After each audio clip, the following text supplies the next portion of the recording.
Welcome back to the Arizona Daily Mix. I am so excited about this interview because I'm going to Mars. Okay, I'm not going to Mars, but I'm talking to the gentleman whose team is in Mars right now, Michael Moe with us. Michael, how are you this morning? Good morning. Yes, doing well. Thank you so much. So let's talk about your team here, and let's talk about thermal technology that's being used right now in Mars on the Rover, which is so cool. What is thermal technology in your company? Well, thanks for having us. So, thermal management is what we do. We come from about a 30-year heritage in building thermal energy management systems for NASA, JPL, Lockheed Martin, and so forth for aerospace defense applications. So, thermal management is actually to keep your electronics either warm or cool in extreme temperatures. So, in the case of Mars, temperature can swing pretty wildly from minus, I think, 210 degrees all the way to 70 degrees on the positive side. So in this wild swing, you want to keep your electronics cool, and in optimal operating conditions. So we have a technology on the Mars rover. It's part of the Sherlock instrument that it has the laser, the optics, and sensors looking for signs of life on Mars. Okay. So we have our technology to keep all the electronics in optimal operating temperature. Okay, so let me make sure I understand this. You guys are kind of like the cooling system for the rover, kind of. Is that what happens? You're cooling it off?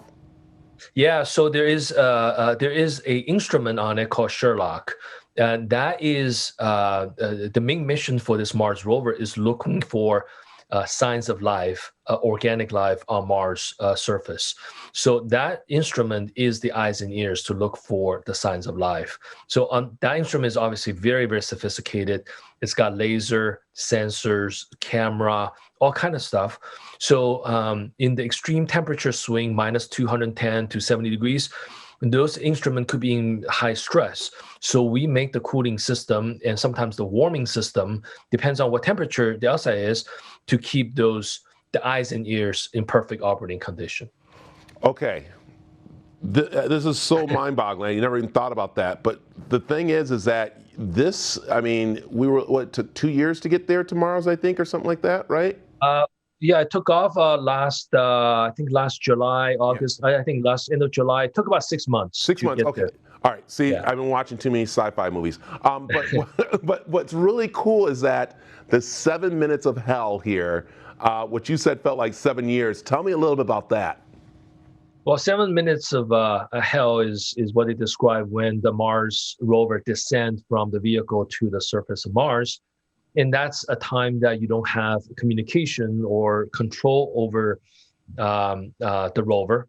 And then so they're in free fall, they're autonomous driving, but it's falling about, I think, 3 miles per second at the speed, and have to slow down and land. So it's unsettling time, I think. But when you were watching this, I think the NASA folks were, the way they described it, the way they talked through all of us through that process was extremely, to me, was extremely comforting, bring a lot of confidence. And it was a perfect landing, obviously. And then so when it landed, it was such a joy for everybody to watch. Yeah, because I mean, they're saying that it's pretty hot there on Mars, and so you were very important to making sure that it got down there just right, with keeping it cool as it started to go through the atmosphere there, right? Right, right. See, I'm learning my science. I like that. Okay, let's change gears a little bit and let's talk about how you're now helping technology with a racing team. It's the Andretti racing team, and it's their off-road team. We know those vehicles get pretty hot and get, heated up, and you got it because they go across the desert and stuff. I mean, what are you working with? Can you give us a little bit of what you're working? I don't want to give too many secrets away. Yeah, no, that's so we start working with the Andretti folks, early this year. Now, obviously, one of the most celebrated racing family in American, his history, the auto sports. Very fortunate to be working with them. So the one that you're talking about is called Extreme E, and that's actually it's the first season that the Andretti United team is involved in. And the first race is actually this Sunday coming up, April 4th, in Saudi Arabia in the hot desert. So it's a EV SUV racing in some of the most environmentally impacted spots in the world, the deserts in Saudi Arabia, the beaches of Senegal, glacier in Greenland, Amazon River, and then to really shine a spotlight on climate change and how it's impacting all these spots. So I think we're very fortunate on that. I think we have some videos coming up on some of the races, but the race is on this Sunday. So super excited about that. Wow, I'll tell you, this is so cool just to be talking to you, because this technology is amazing, especially as we know about 8 billion batteries are used around the world at a time. So you're looking to of course save the planet in a great way and to make it easier. So what's next for the company and you guys? Yeah, so we're, like you said, we're applying that space technology to the world of lithium-ion battery. So our technology, in addition to on the Mars rover, we're on the International Space Station to keep the astronauts' laptop batteries cool and safe from any kind of fire and explosion. So we're applying that technology with Andretti's to motorsports, at that very high performance, and then take it from there to mass market applications in the energy storage, in EVs, just electrification of all kinds. I think that's super important for this generation, and then that's really going to be the big initiative for us to apply that technology to keep batteries and electronics cooler, lighter, and safer.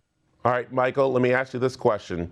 NASA calls you right now and says, hey, Michael, listen, one of the batteries is not working. Can you go up and change the battery for us? Would you go? Yeah, well, first of all, we will go down in a heartbeat. And number two, actually, this funny you should say we should go. Now, the question is, where do you go? So the next big mission for NASA is actually going back to the moon. So it's called the Artemis Project. 2024, we'll go back to the moon, and we'll actually put the human habitats on the moon by 2028. So now we're working with NASA Marshall to possibly, let's say, 3D print the safe battery on moon. Oh my gosh! So you and I, we don't even have to go. We just press a button. It would, the battery will be 3D printed on the moon to kind of repair it. So that's the goal. Wow, Michael, that's so amazing. All right, tell people how they can find out more about what your company's doing and about these batteries and the way we're changing the world with this type of technology. Yeah, you can find more information about us on our website, KULR Technology, KULR technology.com. You can follow us on Twitter, KULR Tech, Instagram, TikTok, KULR Tech Group. We keep our shareholders and our investors updated through the social media.